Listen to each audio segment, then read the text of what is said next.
Grêmio e Atlético Mineiro, logo na primeira rodada, em esse jogo, cara. Duas das maiores equipes de futebol brasileiro, duas campeãs da América. E assim, cara, esse jogo, pra mim, não sei vocês, mas esse jogo pra mim ele foi um pouco assustador. Porque, cara, o Atlético Mineiro começou esse jogo muito bem, cara. Sabe, os primeiros 20 minutos de jogo só dava Atlético Mineiro.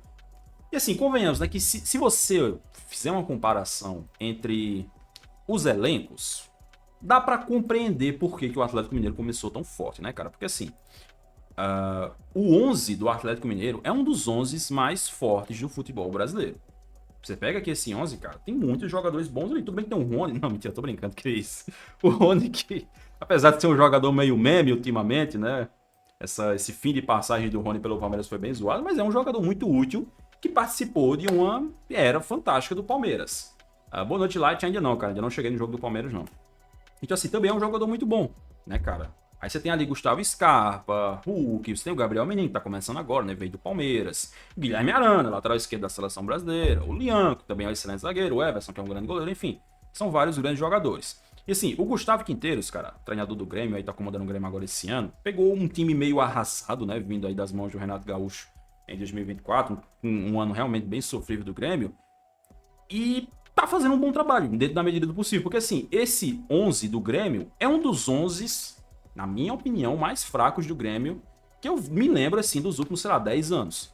Não significa que seja um 11 ruim, mas comparado ao que eu tô acostumado a ver no Grêmio, porque assim, o Grêmio ele não é uma das maiores potências financeiras em termos de ganhar muita grande mídia e tal, igual times de São Paulo e do Rio de Janeiro, mas normalmente o Grêmio sempre tem jogadores muito bons e conhecidos. Esse 11 aqui não é. Não significa que esses caras sejam ruins. Como, por exemplo, o Amuso é um jogador que eu conheço pouco. E eu gostei dele. É um cara muito rápido, com muito drible. É meio fominha às vezes, mas é um jogador muito bom também. Temos aqui também Edenilson, 41 anos. Aquele. Exatamente. Internacional, 41 anos. Passou pelo Atlético Mineiro também. Agora tá no Grêmio. E acho que foi o capitão nesse jogo aqui, se eu não me engano, né? Tem o Gemerson, que também é jogador do Atlético Mineiro. Jogou mal pra cacete nesse jogo, diga-se de passagem. Enfim, tem alguns jogadores aqui até conhecidos, mas a maioria não é lá essas coisas, né? E como eu tava dizendo, o Atlético Mineiro começou esse jogo de forma avassaladora, cara. Só dava Atlético Mineiro, era jogada pela esquerda, era jogada pela direita, era finalização. E foi aí que o Thiago Volpe começou a brilhar. Cara, o Thiago Volpe, que a torcida do São Paulo deve recordar dele, né? Ele teve uma passagem pelo São Paulo, que assim, eu me lembro, cara, que, pô, coitado do Volpe, cara, a galera vivia zoando ele, que ele é chama-gol. Acho que eu vi várias vezes isso. O Volpe é chama-gol. O Volpe não presta porque ele chama golaço. Os caras vêm fazendo golaço no Volpe. E de fato, ele toma alguns golaços, né? Pô, ele não tomou um golaço de falta recentemente do Valência, do Ener Valência do Internacional? Se não me engano, não teve isso, não foi? Enfim, ficam implicando com ele aí que ele chama gol, mas o fato é que nesse jogo ele chamou qualquer coisa menos gol, cara, porque ele fez uma partida simplesmente excepcional. Tanto no primeiro tempo quanto no segundo tempo, mas eu acho que é mais importante ainda no primeiro tempo, cara, porque ele fez várias defesas importantes quando o jogo tava 0-0. E assim, eu tava assim, já pensando, cara, o gol é questão de tempo, o Grêmio não tá aguentando. Quando o Atlético Mineiro fizer 1-0, vai abrir a porteira. Vai abrir a porteira, vai ser 2-0, 3-0 e tá feia a coisa. Só que aí, cara, o futebol é aquele negócio, né, cara? Quem não faz, toma. E o Atlético Mineiro não conseguiu aproveitar as oportunidades que teve, graças à grande atuação do Volpe. E aí, o Grêmio foi quem aproveitou, abrindo o placar ali com o Arezzo, né? Se eu não me engano, o primeiro gol. Cadê? Aqui, o Arezzo fez o primeiro gol, né? Um gol de cabeça, que inclusive teve até uma polêmica de arbitragem nesse gol. Porque o que acontece? É até meio difícil de explicar, cara, mas na origem do lance tem um pé alto, tá? O lateral do Grêmio, acho que foi o Esteves, se eu não me engano, ele rouba uma bola com o pé alto. O Rafael Claus, que era o árbitro do jogo, deixa seguir, o lance vai, cruzamento, a bola passa por um jogador do Grêmio que está em posição de impedimento e chega no Arezzo para ele cabecear de peixinho e mandar a bola pro gol.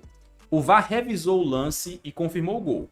Primeiro, na parte do impedimento, para mim tá sempre sendo correto. Porque assim, o jogador que está em posição de impedimento, ele não encosta na bola e ele não atrapalha em nada.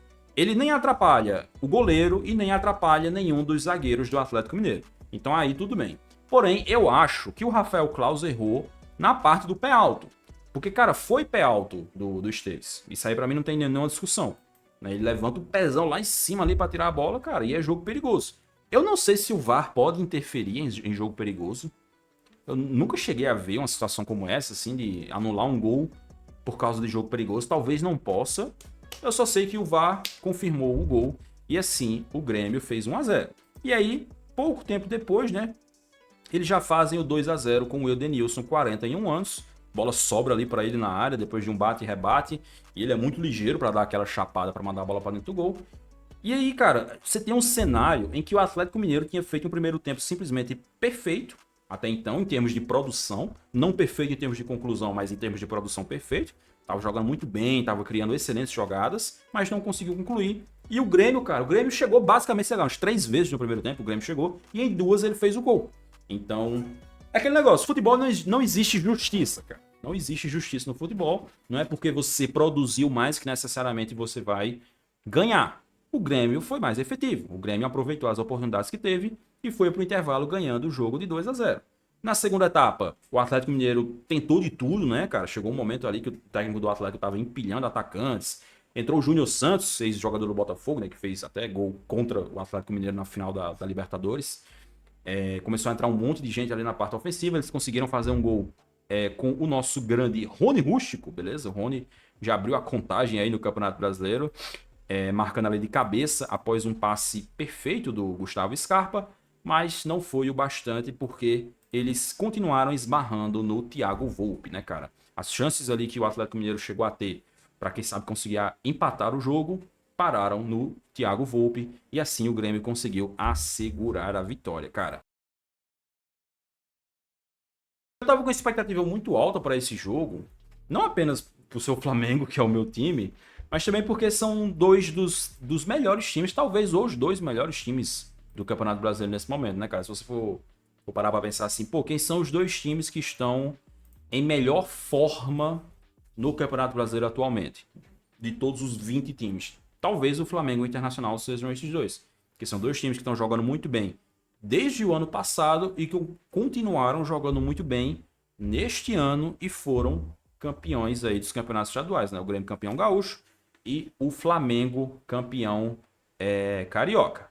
Porém, cara, eu fiquei um pouco decepcionado com essa partida, porque assim, primeiro, o primeiro tempo desse jogo foi bem fraquinho, tá?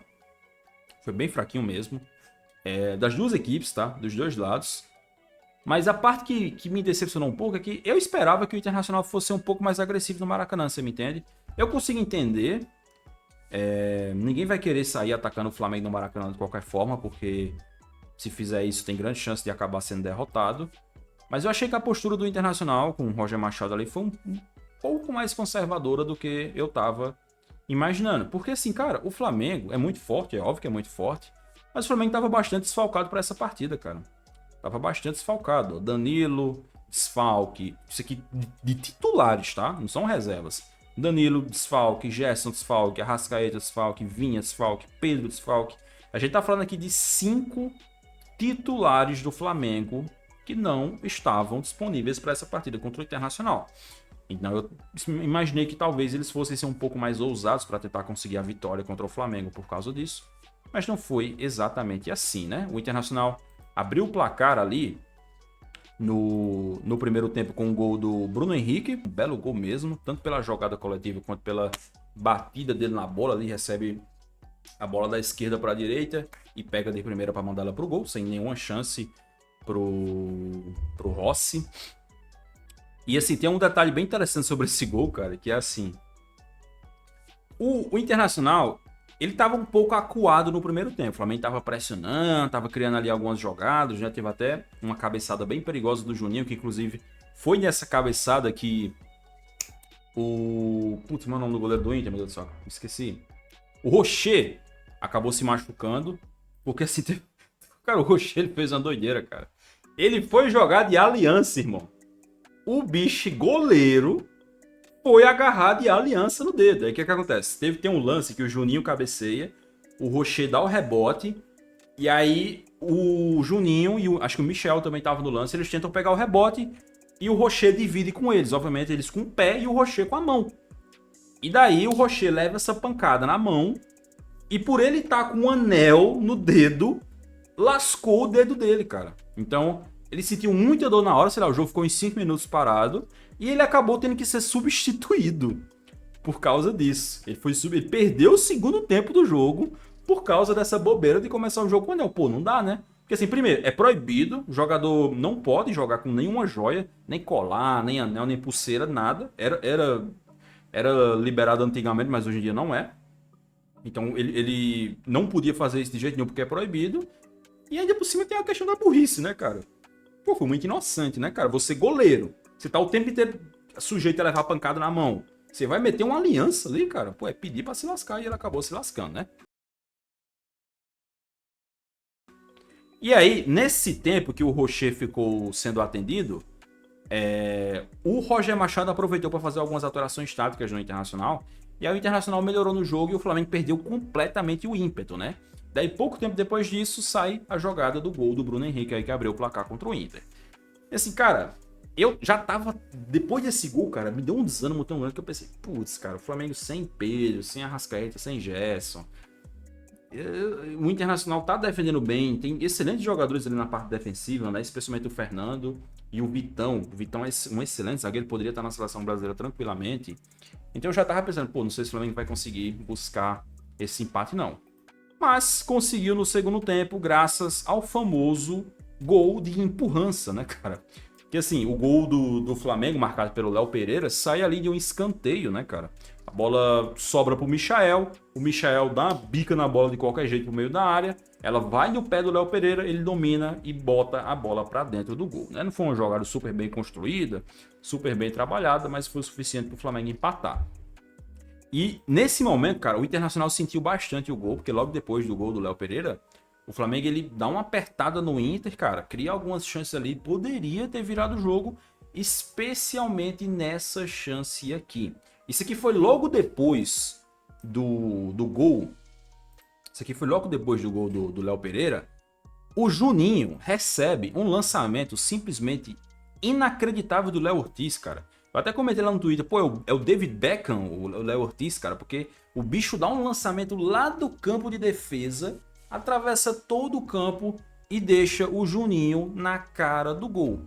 Só que aí o Juninho tenta tirar demais do goleiro. Eu até acho que a finalização do Juninho não foi ruim, cara. Foi uma boa finalização, mas ela acaba pegando no cantinho da trave. E o pior de tudo, cara, se você reparar bem, ó, a bola dá uma desviadinha. Eu não sei se é na mão ou se é no braço do goleiro reserva do Inter, mas ela dá uma desviadinha de nada assim no goleiro reserva do Inter. Muda a trajetória e pega no cantinho da trave. Eu tenho certeza absoluta que se não fosse esse desviozinho aqui do goleiro, teria sido gol e o Flamengo teria virado o jogo. Se ia vencer ou não, não sei, porque seria outro jogo se o Flamengo faz 2-1, o Internacional iria mais para cima, ficaria mais ofensivo. Não sei como é que o jogo iria acabar, mas esse gol aqui acabou fazendo muita falta e a partida terminou empatada em 1-1. O próprio Internacional ainda teve algumas chances ali, né? Especialmente com o Bernabé. Pô, o Bernabé fez uma partidaça, hein, cara? Que senhor lateral. Eu vi alguém dizendo no Twitter que os dois melhores laterais do Campeonato Brasileiro estavam em campo, né? Que era o Bernabé no lado do Internacional e o Wesley no lado do Flamengo. E os dois fizeram bons jogos, especialmente o Bernabé, né? Na minha opinião, o Bernabé foi um dos melhores em campo. Dá pra se debater aí quem foi o melhor em campo dessa partida, mas o Bernabé fez mais uma partidaça, um jogadoraço aí que o Internacional tem ali na sua defesa, beleza? E falando assim sobre o resultado em si, eu não acho que seja, como é que eu posso dizer, um desastre. Porque assim, cara, a gente tá falando de duas equipes que provavelmente vão brigar pelo título, né? São duas das melhores equipes do campeonato, dois dos melhores trabalhos do campeonato, o Roger Machado e o Felipe Luiz. Então assim, você começar com esse jogo é uma merda para as duas equipes, né? Se o Flamengo pudesse escolher, não iria começar contra o Inter, e se o Inter pudesse escolher, não iria começar contra o Flamengo. Mas já que começou, um empate, cara, tá ok. Tá ok. Tipo assim, se conseguisse a vitória, porra, você já arranca 3 pontos, já um jogo de 6 pontos ali contra um possível concorrente ao título já seria fantástico. Mas o empate, cara, tá dentro do planejado, né? O Internacional jogando fora de casa, enfrentar o Flamengo no Maracanã é dificílimo, e o Flamengo enfrentando o Internacional com vários desfalques, sem Gerson, sem Arrascaeta, ainda sem o Pedro, que tá desde o ano passado aí se recuperando da lesão no joelho. Dado toda essa circunstância, eu acho que o resultado foi ok, foi razoável para as duas equipes, beleza?